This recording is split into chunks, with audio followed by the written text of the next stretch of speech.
Olá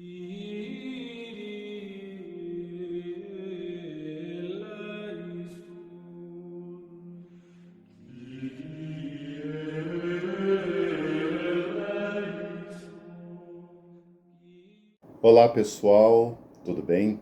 Vamos dar continuidade à nossa formação com relação à nossa crisma, a nossa formação na crisma, no batismo, na Eucaristia.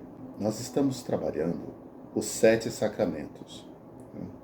Claro que tem outras coisas que estão dentro do nosso planejamento, mas agora, por falar no amor do Filho, Jesus Cristo, nós estamos trazendo também estes sacramentos, porque quem institui estes sacramentos é o próprio Cristo. Nós vamos trabalhar as bodas de Canaã, ou as bodas de Canaã em São João, que fala dos 7 sinais. Todo o Evangelho de João trabalha os 7 sinais. É claro que eu não vou falar dos 7 sinais aqui, mas é um dos aspectos interessantes para a gente trabalhar os 7 sacramentos. É um texto muito interessante. O Evangelho de São João é muito bom para trabalharmos a questão do sacramento. Vamos dar início com o texto, o próprio evangelista João.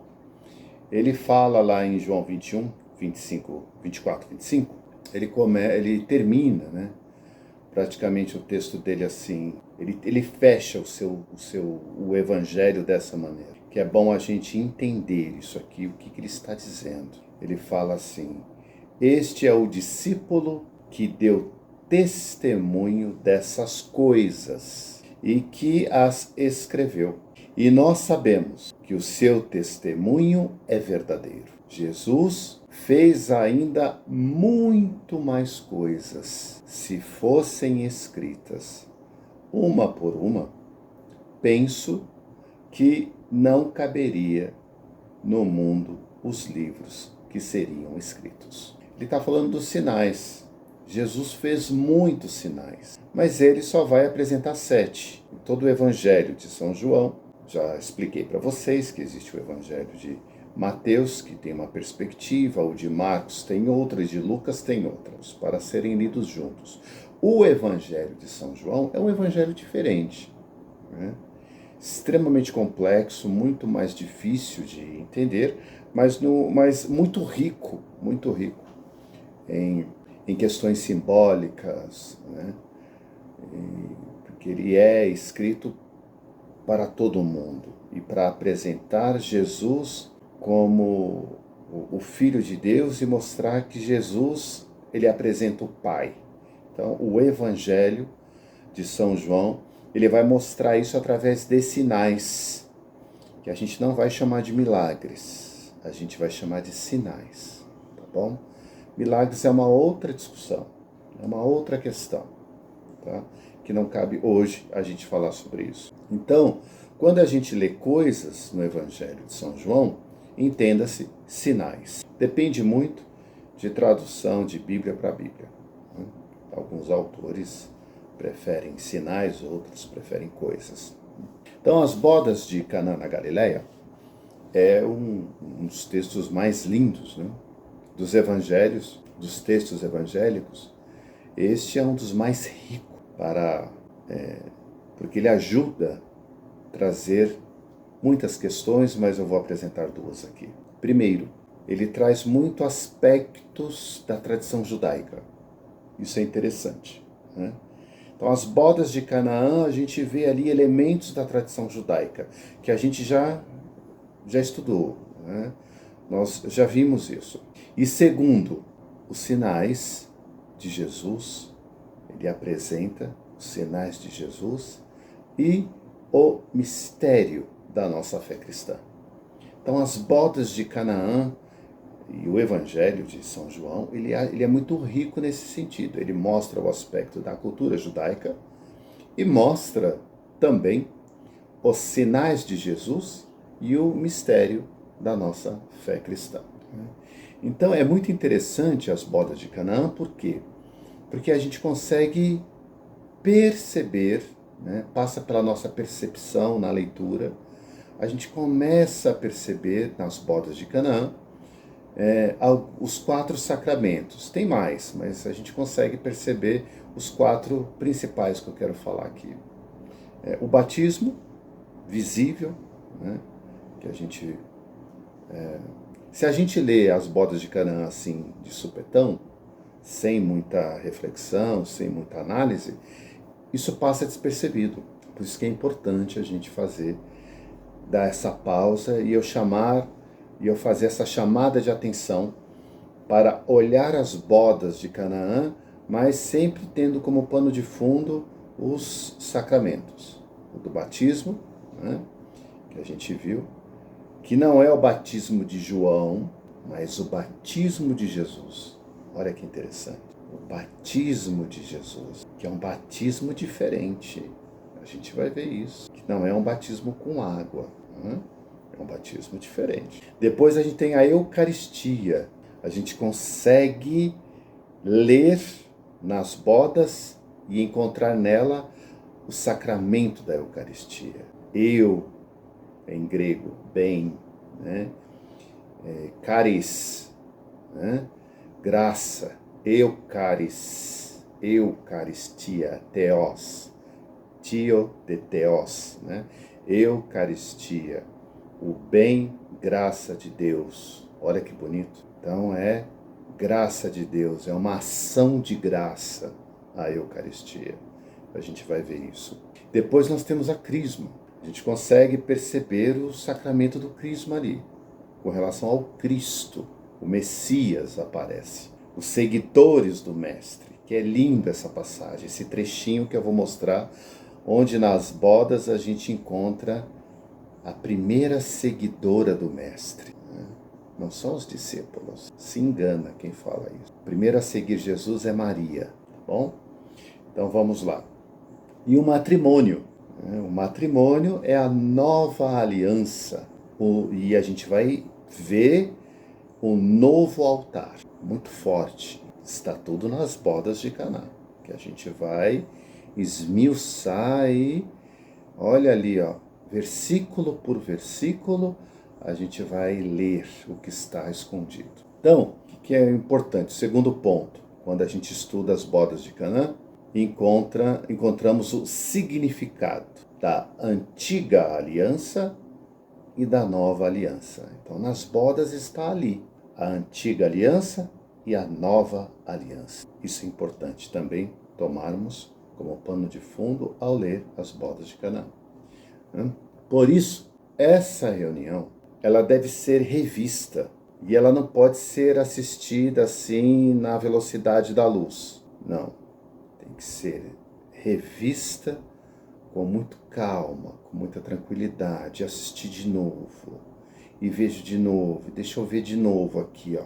Isso aqui passou, não entendi bem isso, deixa eu entender, deixa eu assistir o que o Alexandre, o que a Cássia quis dizer com isso, o que eles estão querendo ensinar a gente, o que eles estão revelando, mostrando para nós. Então isso é importante, é rever, por isso os vídeos, para que a gente possa rever de novo, que nem o Bartimeu, eu quero ver de novo. Ele falou isso para Jesus, né? Filho de Davi, o que tu queres? Eu quero ver de novo. Então precisa rever, para poder enxergar, entendeu? O milagre aqui é esse, né? Então vamos lá. Então, cada versículo, ele está repleto de informações. A gente não pode esquecer isso.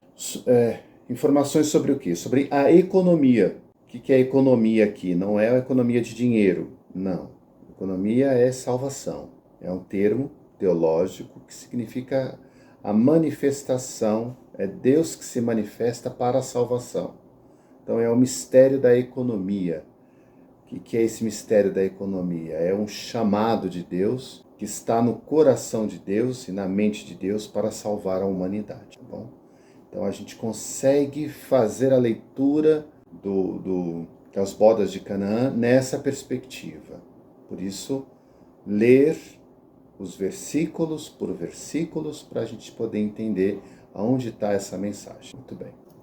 Então vamos começar Na leitura, sempre Bíblia Pastoral, né? Vamos pegar outra, vamos usar a Bíblia Pastoral, que é a nossa referência, que está lá em João 2:1. E olha só como que João começa a revelar. Olha, prestem muita atenção no que ele vai fazer aqui, ó. Olha como ele começa o evangelho, né, desse segundo capítulo. Ele fala assim: 3 dias depois, houve um casamento em Canaã, na Galileia, e estava ali a mãe de Jesus. Olha que bonito, muito lindo isso. 3 dias depois, houve um casamento em Canaã, na Galileia, e ali estava a mãe de Jesus. Então, por que terceiro dia?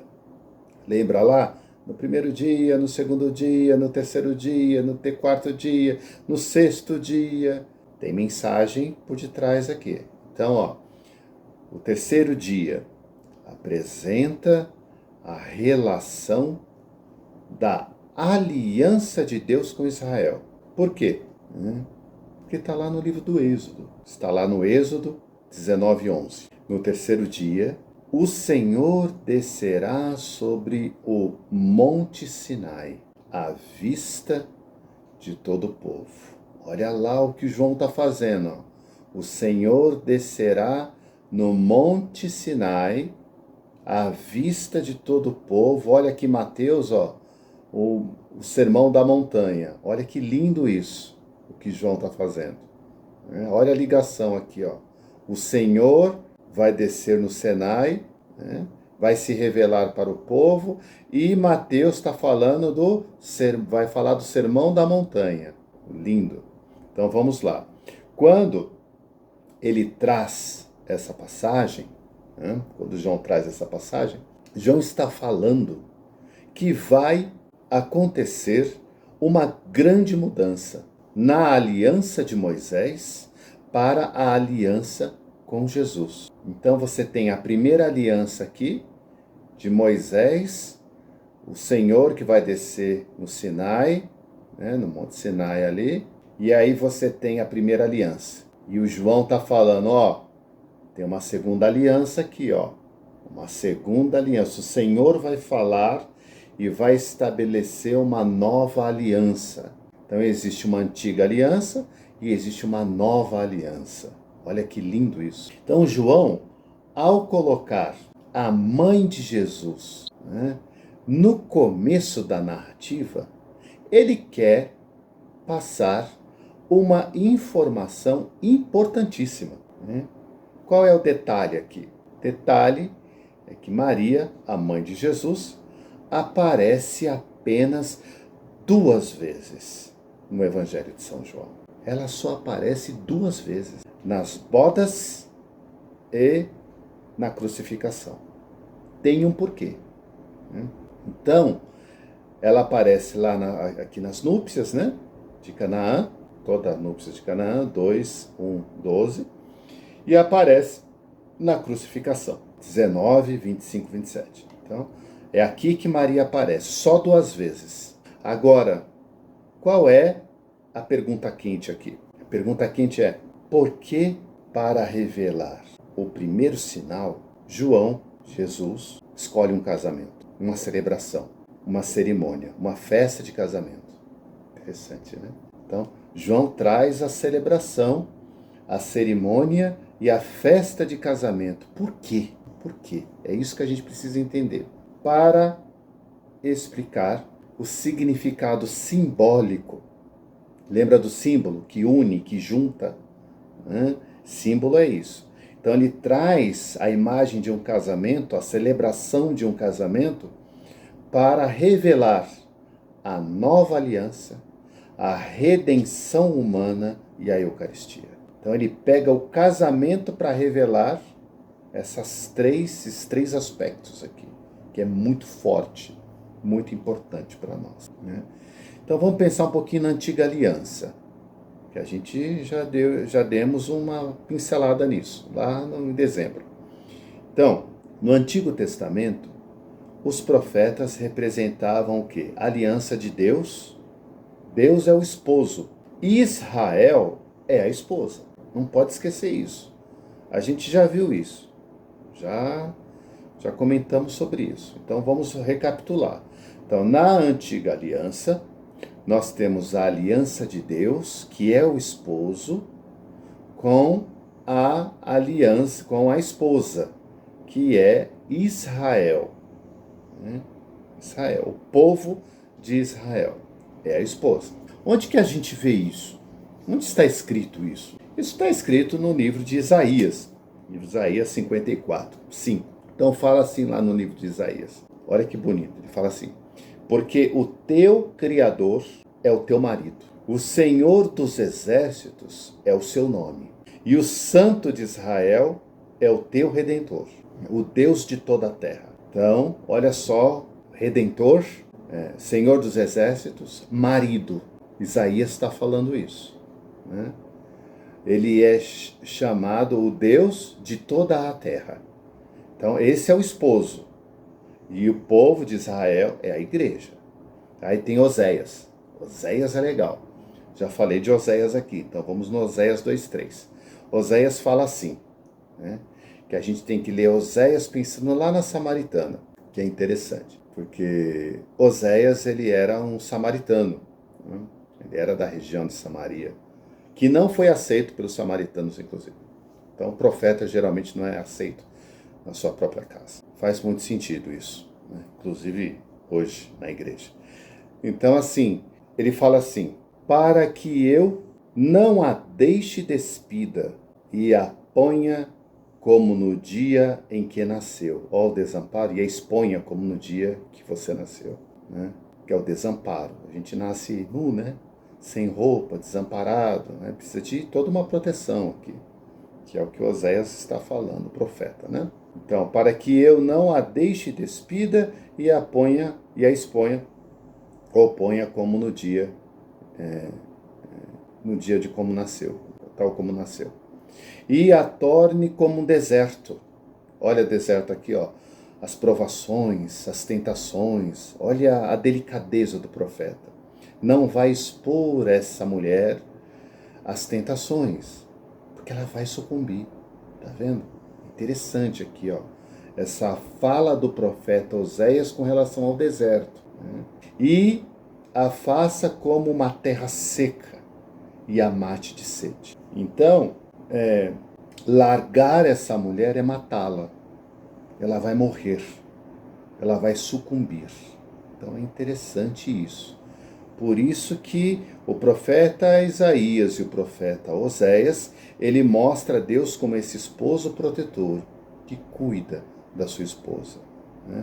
Ou seja, Deus cuida do povo de Deus. É importante entender isso. Então, havia uma grande expectativa na vida do povo hebreu. Isso aí a gente já viu também, já comentei isso com vocês. De que Deus iria restaurar uma nova aliança dele com a humanidade. Isso aí já vinha há muito tempo. Né? Por isso, aqui tem pernilongo, meu Deus do céu, os mosquitos. Por isso, a promessa do Messias, do Cristo, né? Do ungido de Deus, que iria reestabelecer um novo reino, né? Mais poderoso como foi o rei Davi. Então eles esperavam um Messias, um reino, né? Um reino que fosse fabuloso como foi o grande rei Davi, depois o rei Salomão, e aí começa a degringolar, né? Começa a dar tudo errado. Mas já suspeitamos aqui, principalmente nas nossas aulas passadas, nas nossas reuniões passadas, ao falar das tentações, quando trouxemos aqui a questão do reino de Deus e o reino dos homens. Isso está super claro. Né? Então, o reino de Deus que Jesus anuncia, né, para os discípulos e para nós. Então, não é o mesmo reino que estava na cabeça do povo de Israel. A gente já viu isso também. Né? Então, o que a gente precisa entender, principalmente nessa quaresma? O reino de Jesus não é, muitas vezes, o reino que desejamos. Precisamos ser honestos. Né? Lembra lá, né? Do reino dos homens e do reino de Deus. Então, é delicado isso. Será que esse reino, esse Messias esperado, é o Messias que eu quero seguir? Uma pergunta para a gente refletir nessa quaresma, tá bom? Então vamos lá. Então existe o Messias dos poderosos, um novo rei ungido, e o Messias dos pobres do Senhor, do Shefal Ruah, né, que a gente viu isso, que está nas bem-aventuranças, que está lá em Mateus, que inclusive vai ser bastante lido e estudado, né, esse ano. Então, a gente tem que pensar direitinho com relação à quaresma e o verdadeiro jejum, para a gente poder entender isso. Por isso que a quaresma é bom, quaresma é maravilhoso, porque ajuda a gente a refletir e tomar decisões. Então, que quaresma que eu vou fazer? Será que eu consigo fazer o verdadeiro jejum? Que jejum é esse? O jejum que nos apresenta o profeta Isaías, né? 58, 1, 12. Depois vocês vejam lá que jejum é esse, que eu acho que esse é um jejum verdadeiro. Ajuda-nos a tomar a decisão, né, do qual Messias que eu quero seguir. Mas isso fica como lição de casa. Isaías 58, 1, 12. Para ler e, se possível, fazer esse jejum verdadeiro para colocar em prática. Acho que esse é um jejum que eu gosto. Vamos voltar para as bodas de Canaã, na Galileia. Então, um fato curioso é o quê? É que nenhuma personagem nas bodas, nesse casamento, eles são chamados pelo nome. Não aparece o nome. Só aparece o nome de Jesus. Não aparece o nome dos discípulos, não aparece o nome da mãe de Jesus, que é Maria, não aparece. Por quê? Olha um detalhe interessante. Só aparece o nome de Jesus. Por quê? Porque ele é o esposo. Ele é que é o esposo. Quem é a esposa? A esposa é todos nós. Por isso que não se fala o nome. Ele fala mulher. Interessante, né? Bonito. Vamos aprofundar isso. Então, Jesus é o esposo. A mãe do Messias Cristo, segundo o evangelista João, por que Maria colocou? Por que João colocou Maria ali, no começo dessa história? Porque ela representa a fiel Israel, a Israel fiel, do começo ao fim. Lembra lá? Alegra-te, cheia de graça, né? Caire que shaire tomene. A gente viu isso lá em dezembro. Alegra-te, cheia de graça. Ela é cheia de graça, ela é plena da graça de Deus. Lindo isso, né? A gente viu isso. Maria é a única que está pronta para cumprir as promessas do Senhor. E aí, essa é a razão pela qual João coloca Maria, né, lá no começo do texto. Então, Maria, eu já comecei a falar de Maria aqui. Então, Maria foi a primeira que aceitou a promessa da nova aliança. Maria foi a primeira a receber o pão da vida no seu ventre, no seu corpo. Maria é o sacrário vivo do nosso Senhor Salvador. Por isso que ela está ali. Por isso que João está revelando ela no começo ali. Então nós estamos só no primeiro versículo. Então vamos lá no banquete do casamento. Então a gente já viu o casamento na tradição judaica. Já trabalhamos isso. Eu e a Cássia, nós falamos sobre a teologia mariana, a mariologia, no mês de dezembro, né, por causa daquela semana da Imaculada Conceição. Mas hoje, vamos olhar as bodas de Canaã por outro ângulo. Então, a gente vai ver de outro ponto. Então, na Galileia, a Galileia era um pouquinho diferente, né? A gente já viu isso também. Então, tinha muitos estrangeiros ali na Galileia. Então, o casamento judaico despertava muita curiosidade, porque levava, no mínimo, 7 dias, né, para fechar o casamento. Olha o 7 de novo aqui, né? Então, o casamento era muito esperado, né? E por que ele é esperado? Porque apontava-se a possibilidade de novas prometidas, né? Ali surgia, né, no casamento, um olhar aqui, uma paquerinha ali, né, novas uniões, né, para as futuras bodas. Então era para isso que tinha o casamento, né? Então era legal, porque poderíamos encontrar um partido, um partidaço lá, né? Muito bom. Quem sabe um pescador, quem sabe um tecelão, um agricultor, né? Então tinha isso, né? Então, voltando aqui. Então, o mestre de cerimônia na Galileia era o mestre Sala, se chamava mestre Sala, né? Que preparava e conduzia toda a celebração, até o final das núpcias. Que a gente falou sobre o final das núpcias lá atrás, né? O que fez de José um dos homens mais justos, o israelita mais justo. A gente sabe por quê, porque já estudamos isso. Este é o primeiro cenário que temos que ter, que precisamos enxergar na leitura do Evangelho de São João. Tá bom? Então esse é o primeiro cenário. Então vamos agora para o segundo versículo. Então tá lá. E foi convidado também Jesus com seus discípulos para o casamento. E tendo acabado o vinho, a mãe de Jesus lhe disse, repito, e tendo acabado o vinho, a mãe de Jesus lhe disse, eles não têm vinho. Presta atenção no que o evangelho está falando aqui, ó. O evangelista, o sinal que o evangelista está passando. Maria, que ele chama de a mãe de Jesus, né? Maria para nós. A mãe de Jesus lhe disse, eles não têm vinho. Então, eles não têm vinho. O que isso significa? Meu Deus do céu, né?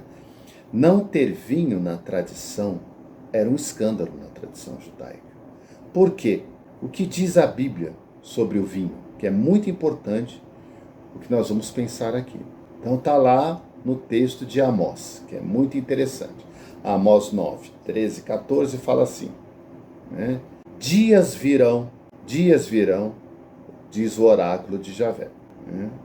Nos quais aquele que estiver arando vai encontrar-se com quem estiver colhendo, e quem estiver esmagando a uva, com quem estiver semeando.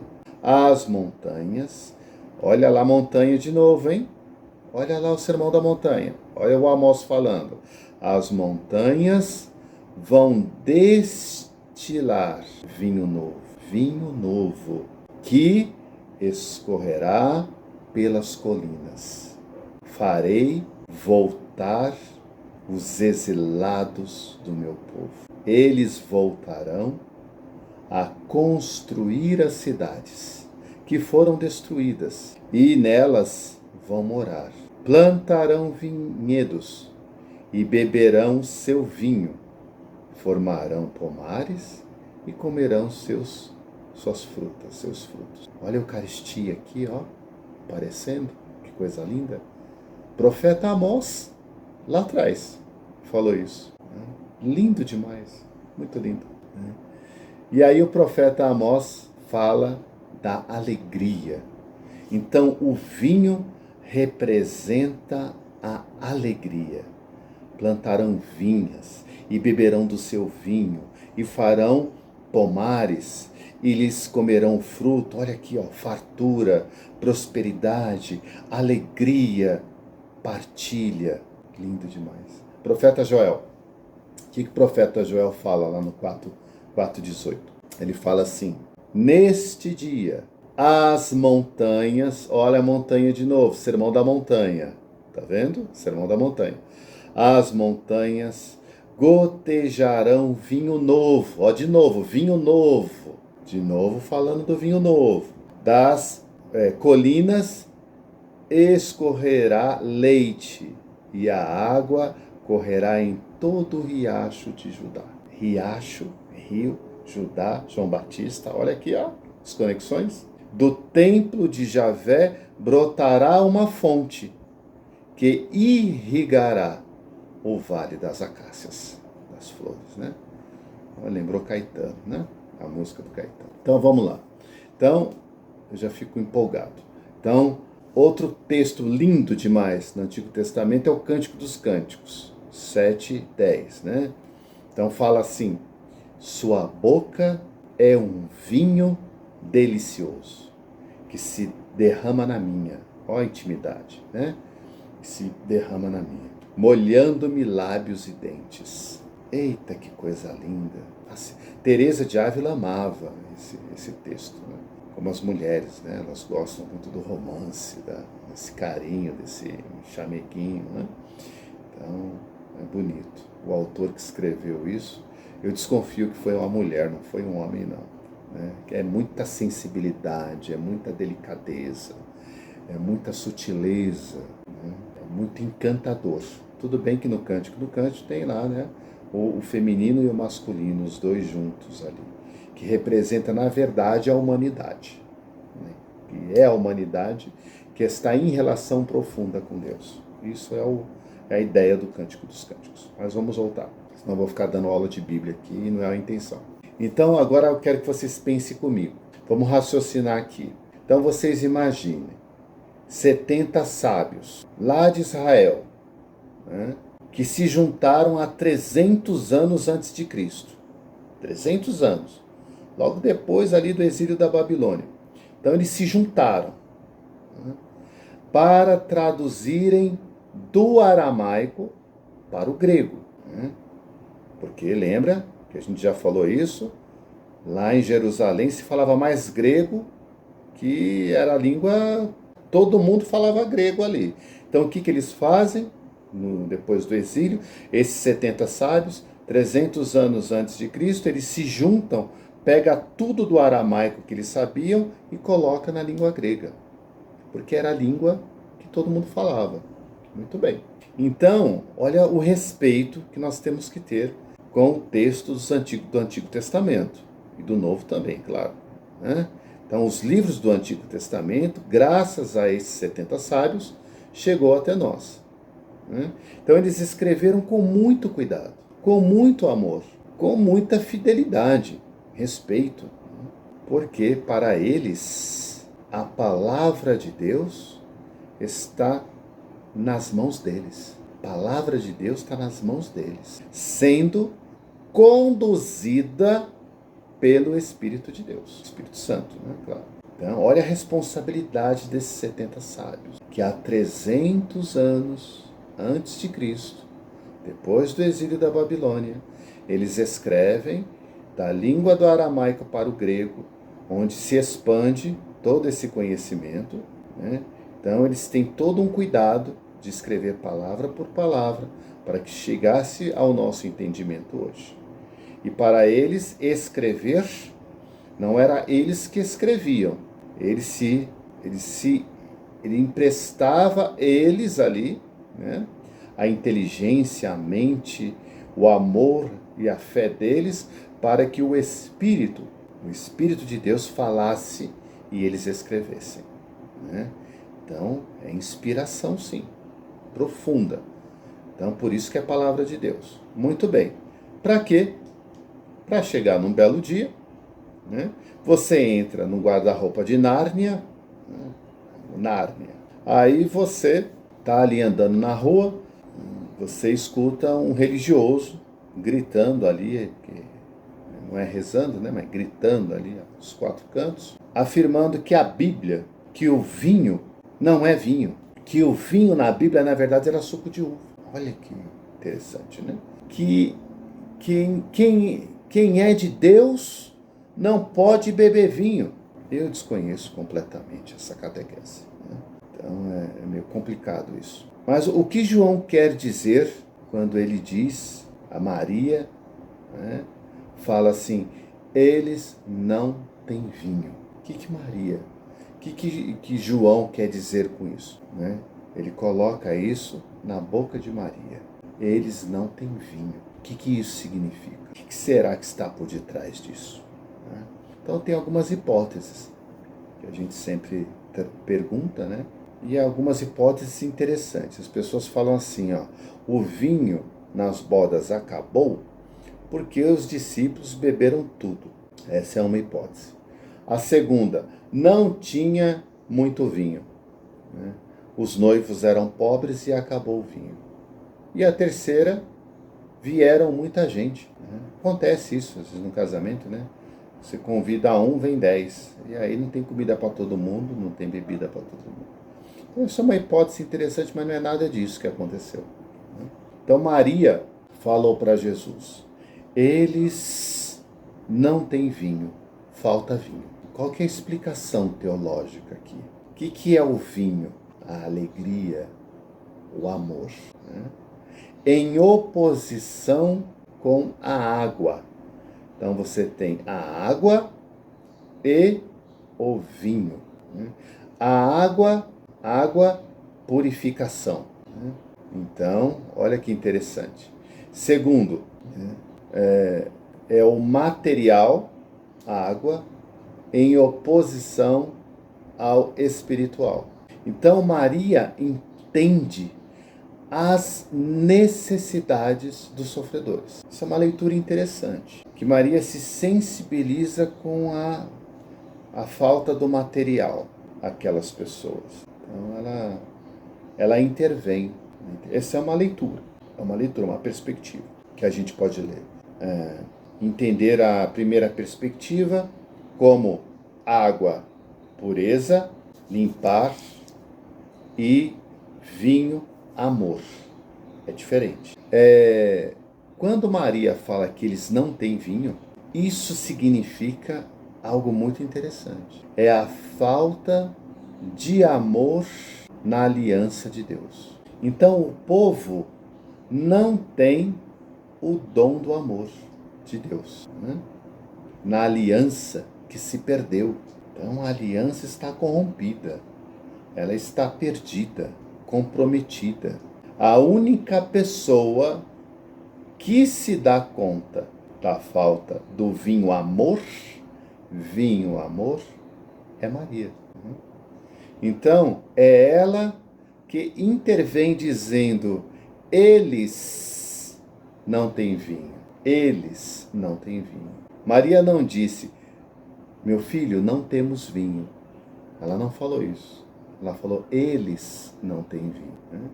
Porque a sua aliança com Jesus já aconteceu. Por isso que ela não diz, nós não temos vinho.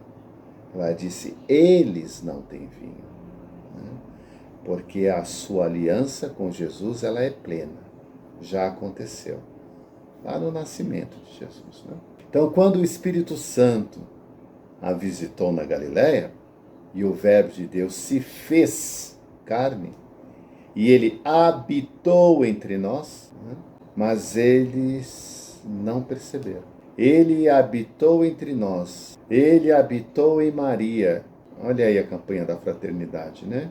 E ele habitou entre nós. Jesus já estava habitado dentro de Maria, mas não dentro das pessoas. Eita, que coisa linda isso aqui. Então vamos lá.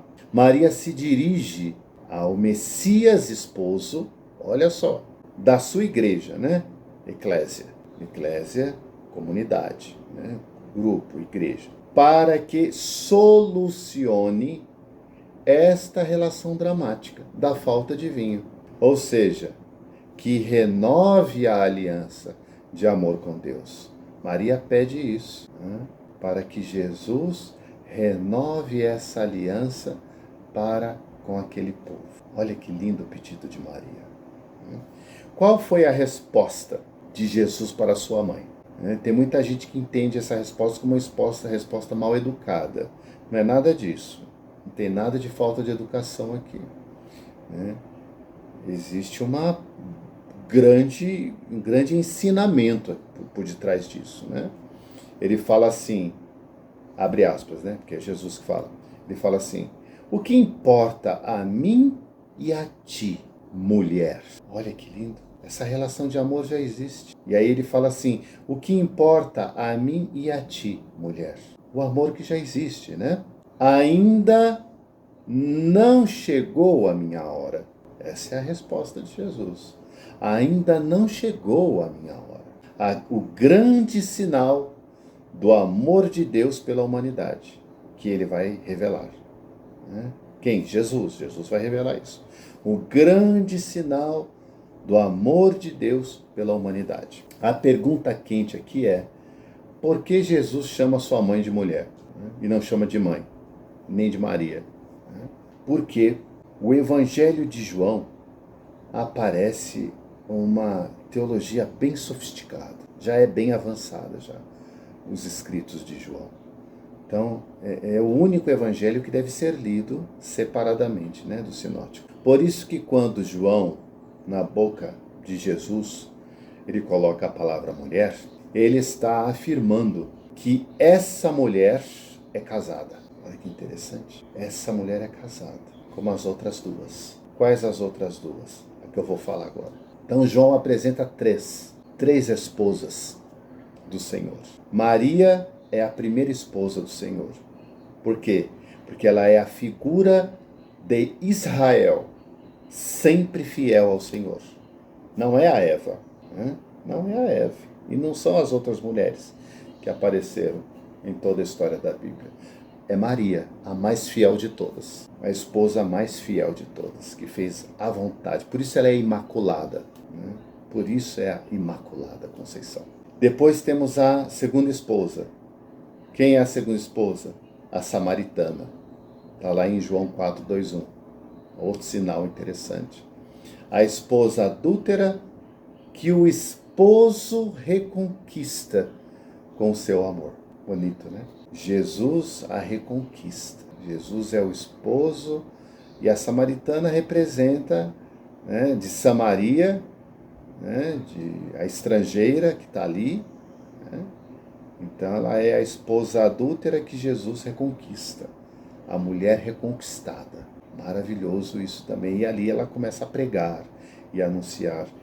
E é a única mulher na história ali da Bíblia, do Novo Testamento, que Jesus se revela que é o Messias. Para ninguém ele falou que ele era o Messias, né? O Caifás ele disse, eu sou, mas ele não falou que era o Messias. Mas para a samaritana ele falou, porque a intimidade do esposo com a esposa. E aqui não estou dizendo, não confundam as coisas. Não estou falando do nosso casamento aqui. Eu estou falando de um casamento espiritual. Tá bom?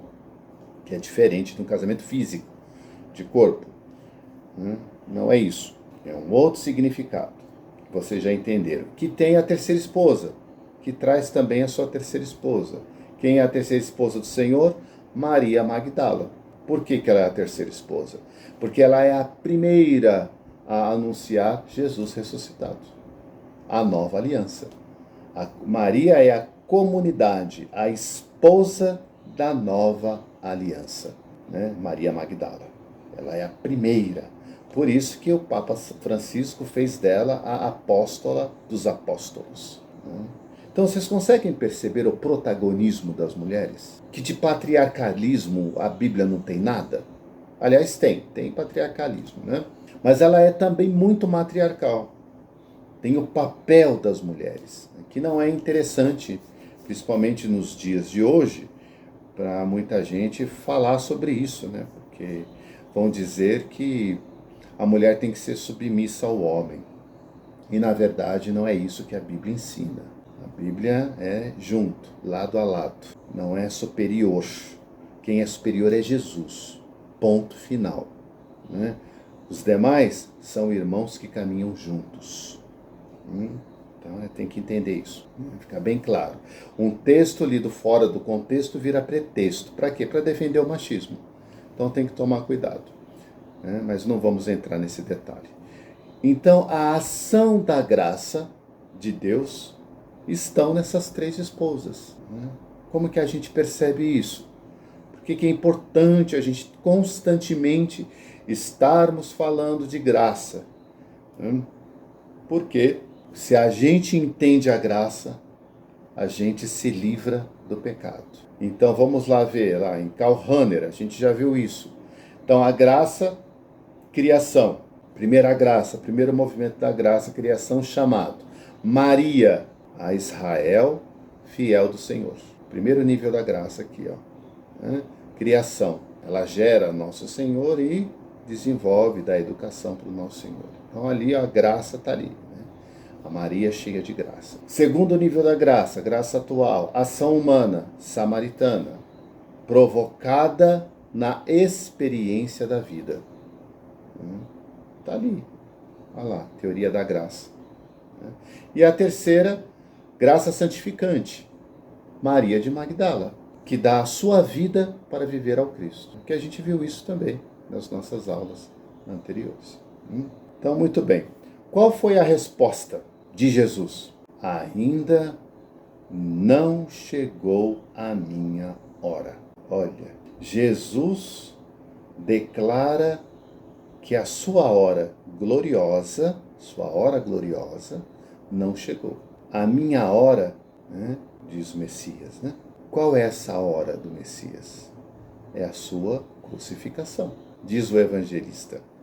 E ele os amou até o fim. Então, as bodas de Canaã é o primeiro sinal. Começa ali revelando seu ministério, que já está falando do final, como que vai ser. Então, mas voltando para as bodas. Vamos lá, leitura do versículo 5. Então diz assim, que é lindo demais essa passagem também. Disse então sua mãe aos serventes: fazei tudo quanto eles vos disser. Temos aqui dois ensinamentos. Primeiro ensinamento, olha que lindo. Aqui Maria nos apresenta o diaconato. O diácono, que nem o diácono Alexandro, da nossa comunidade. Então, é aquele que serve. Então, o diaconato é uma vocação, um pedido de Maria para servir, não a ela, a Jesus. É bom que fique claro isso. Maria a todo momento não está falando para que sigam ela. Maria a todo momento está falando para seguir Jesus. Então, o diaconato é isso. Essa vocação lindíssima também, que é a vocação do servir, que nasce do coração de Deus, claro, de Jesus, e do coração do pedido de Maria. Então Maria faz esse pedido para os serventes, aqueles que servem, e por isso que se chama diácono. Servir a Jesus. Então essas foram as últimas palavras de Maria no Evangelho. Não se ouve mais Maria falar. Acabou a fala de Maria. Olha que interessante. A última fala de Maria no Evangelho de São João é essa, um pedido. Fazei tudo aqui o quanto ele vos disser. Bonito isso. Então, qual é o segundo? Falei do primeiro, agora o segundo. O segundo, fazei tudo quanto ele vos disser, evoca as palavras que o povo pronunciou no Sinai, aceitando a primeira aliança proposta por Moisés. Como é que está lá, no texto de Moisés, na Bíblia? Olha o que João está fazendo. João é inteligentíssimo. Ele pega lá o Êxodo 19:8 e mostra assim, tudo aquilo que o Senhor disser, nós o faremos. Está lá no livro do Êxodo. O ensino na Mariologia, da teologia mariana, o que ela nos mostra aqui, Maria e seus devotos sempre estão atentos em servir, ajudar os que mais precisam. Então, Maria vai apressadamente ajudar Isabel. Maria pediu para Jesus fazer uma coisa. Ela não sabe nem o que Jesus vai fazer, mas ela pediu para ele resolver o problema. Maria não sabe o que Jesus vai fazer. Isso é interessante. Mas pede para as pessoas: fazei tudo o que ele vos disser. Olha a fé de Maria. Ainda está faltando uma coisa, que eu acho que aqui é a cereja do bolo da coisa, para a gente poder entender essas bodas de Caná. O que estamos aprendendo nesta primeira parte? O que a gente já viu nessa primeira parte? O sinal da nova aliança. Como vai acontecer a redenção humana? A crucificação. E o sinal de Deus, sacramento, né, da Eucaristia. Então, atenção ao sinal simbólico que João está trazendo aqui para nós. João Evangelista, ele coloca 6 talhas de água, né? 6 talhas de água, 6. Né? Cada talha tinha 100 litros de água. O que foi que aconteceu depois? Pensa aí, o que foi que aconteceu depois? Pergunta quente aqui é o seguinte, né? São 6 talhas de 100 litros, 600 litros de água. Para que serviam as 6 talhas de água? Por que estava ali aquelas 6 talhas de água? Para a gente pensar. Não estava ali à toa. O evangelista não colocou ali aquilo à toa. Aquilo era um costume que se fazia. De fato, as cerimônias tinham esses 6 tonéis, jarros, quartilhões de água. Servia para quê? Servia para a purificação do homem, para se cumprir a lei de Deus, conforme ensinava os fariseus. Os fariseus, os saduceus, os doutores da lei ensinavam isso. Qual é o sinal aqui, que a gente tem que pegar? Qual é a grande sacada que está sutil, que está escondido, que a gente não percebe? O sinal é da água da purificação, que é o regime da lei judaica. Nós temos a transsignificação. Repito, nós temos a transsignificação. Estou olhando aqui Edward Sclibex, o grande teólogo dominicano. Então, o que tem aqui? A transsignificação da água, a purificação, para o vinho amor, o regime da graça. É diferente. Está vendo? Nós temos 6 quartilhões de água, cheios de água, para que se cumpra a lei de fazer a limpeza e a purificação.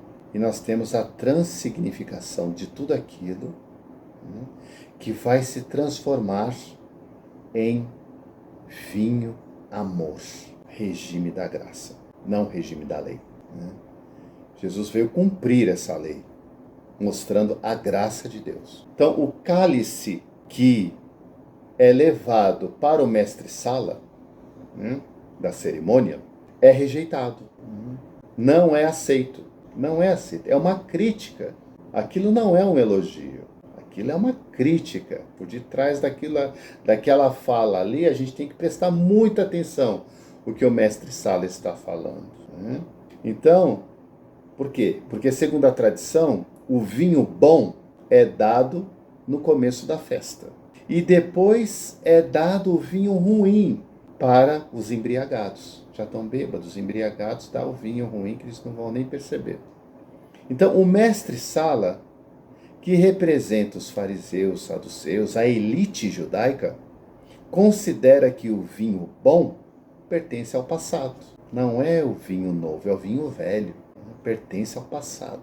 Esse é o vinho bom para o mestre-sala. A lei diz que deve ser dado o bom vinho no começo e não no final. Começo, final. O vinho ruim deve ser dado para o povo, os últimos da festa. E o que Jesus ensina? Isso. Os últimos serão os primeiros. E o melhor vinho para os purificados, os primeiros convidados. Quem são os primeiros convidados da festa? Aqueles que utilizam os 6 jarros de água. Eles ficam purificados. Essa é a tradição. Os últimos convidados são os impuros, que não têm água para se purificar. E por isso merecem o pior vinho, o vinagre, se for possível. Entendeu lá, né? Cruz, vinagre, centurião. Tá.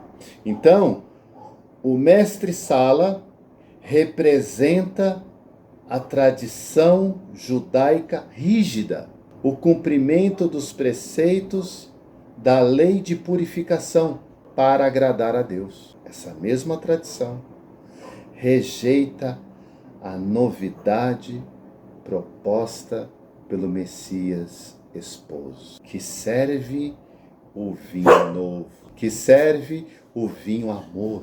Para quem? Para todos que buscam a graça de Deus. Mas isso não vai acontecer de forma total e absoluta naquela hora, mas na sua hora. Por isso que Jesus falou: ainda não chegou a minha hora.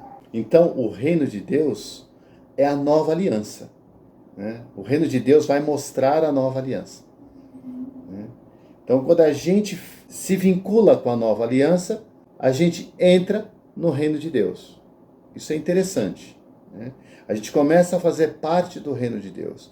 Então, o rei está no reino de Deus é vincular-se e fazer uma nova aliança. Isso é interessante. Qual é o reino de Deus que a gente já viu? Os sinais do reino de Deus: o amor, o perdão e o servir.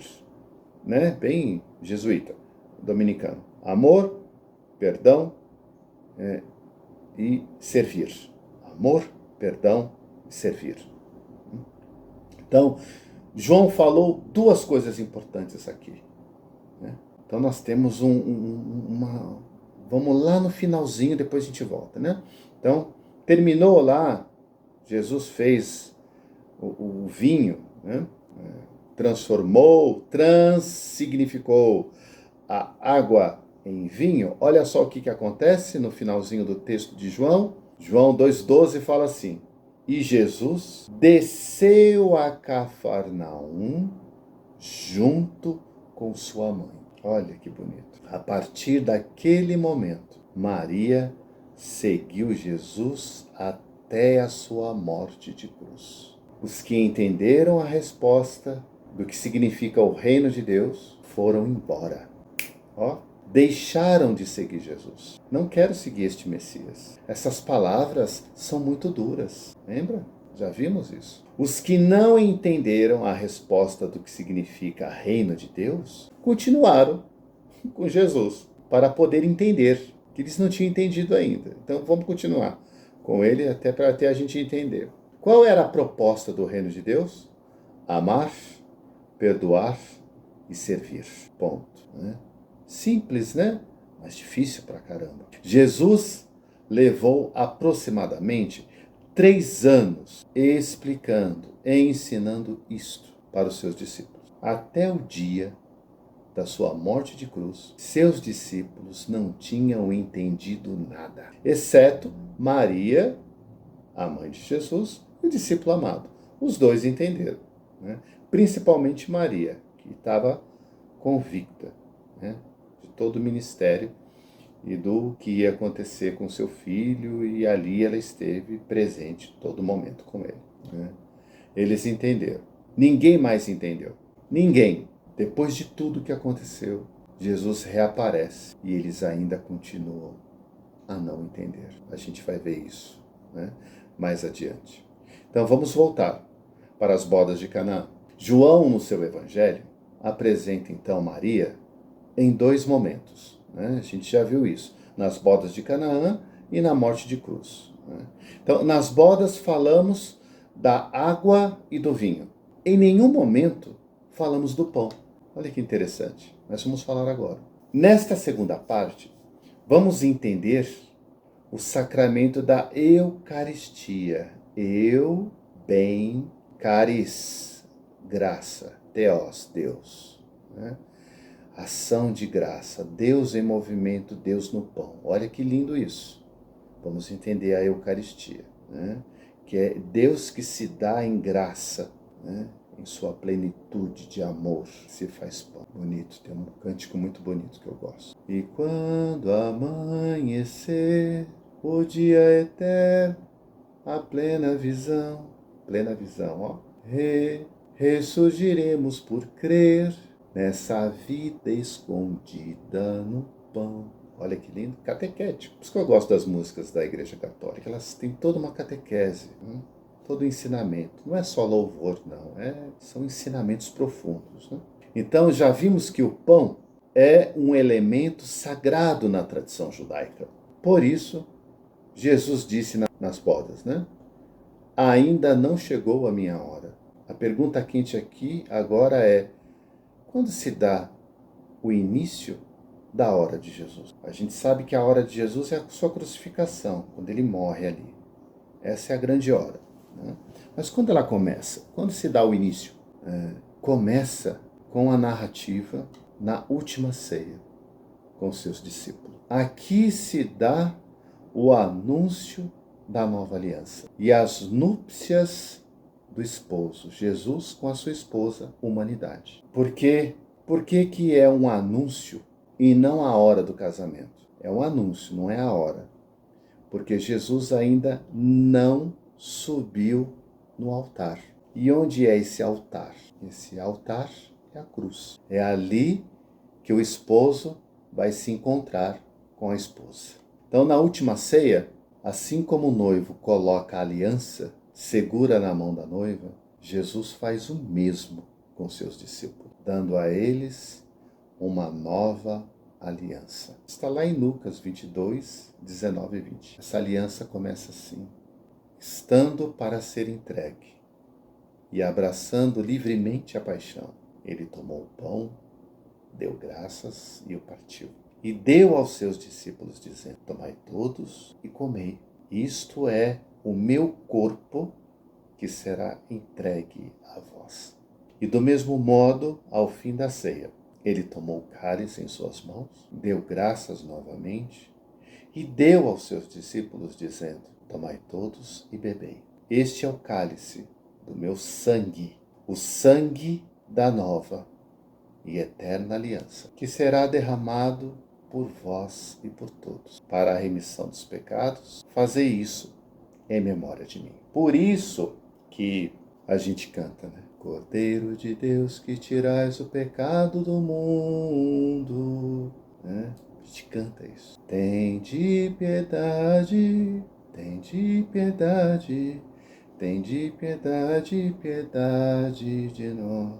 E aí o padre diz, né? Eis o Cordeiro de Deus que tira o pecado do mundo. E aí a gente responde: Senhor, olha que interessante. Um soldado romano que não era cristão, ele diz: Senhor, eu não sou digno que entreis em minha morada, mas dizei uma palavra e eu serei salvo. É lindo, né? Então depois da ceia com seus discípulos, já sabemos o que acontece, né? Já sabemos o que aconteceu. Vocês acreditam que depois de tudo o que aconteceu, os discípulos ainda não entenderam? Não entenderam. Então, Jesus havia revelado o batismo de sangue que ia receber. Em Marcos 10, 38, né? Quando ele fala lá: não sabeis o que pedes. Quando ele fala para a mãe lá, a mãe que fala: coloca meu filho na direita e o outro na esquerda, quando chegar o seu reino, a sua glória, ele falou: você não sabe o que você está pedindo. Você não sabe o que você está pedindo. Ô mãezinha, não sabeis o que pedes. Podeis beber o cálice que eu vou beber e ser batizado com o batismo que eu vou ser batizado? Podereis receber o batismo? João narrou de novo neste episódio, na hora do lava-pés, né? Na hora do lava-pés, João coloca esse episódio. Depois a gente vê isso.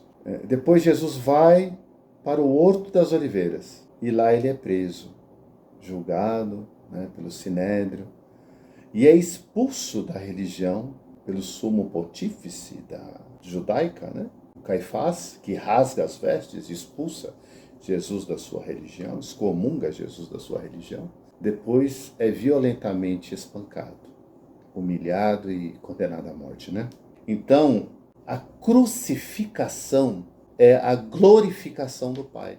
Quando Jesus está sendo crucificado, João Evangelista coloca a mãe de Jesus, Maria Magdala, e o discípulo amado. E a sua tia, né, Maria de Cleófas, está lá também. Qual é a mensagem que João quer revelar aqui. Maria é a esposa fiel de Israel, a cheia de graça, e a primeira seguidora de Jesus. Maria, na condição de mulher esposa do Espírito Santo, não podia tocar na palavra, né? Entendida como lei de Deus, a Torá. A mulher não toca na palavra, né? Na Torá. Mas Maria trouxe a palavra no seu ventre, não como lei, mas como amor gratuito de Deus, que ela não só tocou, mas amamentou, cuidou, criou, né? Aquele seu filho que agora está lá na cruz. Então, ao lado de Maria estava o discípulo amado. Quem é o discípulo amado? São todos os que seguem Jesus como esposo. A nova aliança com a humanidade, que será conhecida como cristãos, como os ungidos do Senhor. Vocês, crismandos, né? O que fala Jesus para Maria? Mulher, eis o teu filho. E ao discípulo, eis a sua mãe. E diz o evangelista, e dessa hora em diante, o discípulo a recebeu em sua casa. Ele acolheu Maria no seu coração e seguiu. E a gente sabe que Maria é a mãe da igreja. Então nós somos os discípulos amados que cuidamos dela e estamos dentro dela e ela dentro de nós. Então a hora da sua glória, ela é essa, é chegar até a hora da cruz amando e perdoando e servindo a todos até o fim. A ti entrego o meu espírito. Então, na antiga aliança, temos a lei mosaica, os preceitos das bodas, as talhas de água para a purificação, não é isso? E o vinho bom para o primeiro Adão, né? Servido no começo. Os seguidores de Adão ali, né? Da lei, da regra, as núpcias, a prova do sangue é a regra para que se cumpra a lei. Se não tiver a prova do sangue, a mulher é apedrejada. Lembra disso, que a gente viu lá atrás. Então, a nova aliança é diferente. Onde está o altar da nova aliança? Lembra lá das 6 talhas de água, purificação? 7 não é o número completo, perfeito, na tradição judaica, né? O incontável, o número perfeito, plenitude, 7 traz esse número. No 7º dia Deus criou, né, tal. Lembra lá que no 6º dia Deus criou o homem. 6º é o número da criação. Então percebam, não havia 7 talhas, haviam 6 talhas. 6, não 7. Então não era perfeito. Estava falando de um homem velho, o Adão. Estava falando da humanidade aqui. Aqui nós estamos falando da humanidade. Então, 6 é o dia da criação da humanidade, né? Primeiro, Adão, né? O homem velho. O 7º, a 7ª talha, o artilhão, né? Agora é o altar da cruz. Quando o soldado romano perfura o lado direito com a sua lança, o que é que acontece ali? Água e sangue sai. Sai água e o soldado cai de joelhos, né?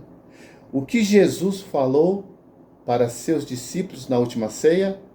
Este é o meu sangue, que será derramado por vós. Então, a gota da água que cai no cálice na celebração da Eucaristia, na celebração eucarística, é a nossa humanidade, que se transforma, transsignifica em vinho de amor da nova aliança com Jesus. Então, a nova aliança é o esposo e a sua igreja, o novo homem, que Paulo disse, já não sou eu que vivo, mas é o Cristo que vive em mim. Olha a Eucaristia aí, ó, dentro de nós. Então, São Pierre Giorgio Frassati, dominicano, gostava muito dos vicentinos, né? Seguia também os vicentinos, falava assim: Jesus me visita todas as manhãs na Sagrada Comunhão. Eu retribuo essa visita da melhor maneira que posso, visitando os pobres. Então, que São Vicente de Paulo, Santa Rosa de Lima, possa, com seu testemunho de vida, nos aproximar da Eucaristia com mais amor e menos julgamento. Louvado seja nosso Senhor Jesus Cristo, para sempre seja louvado.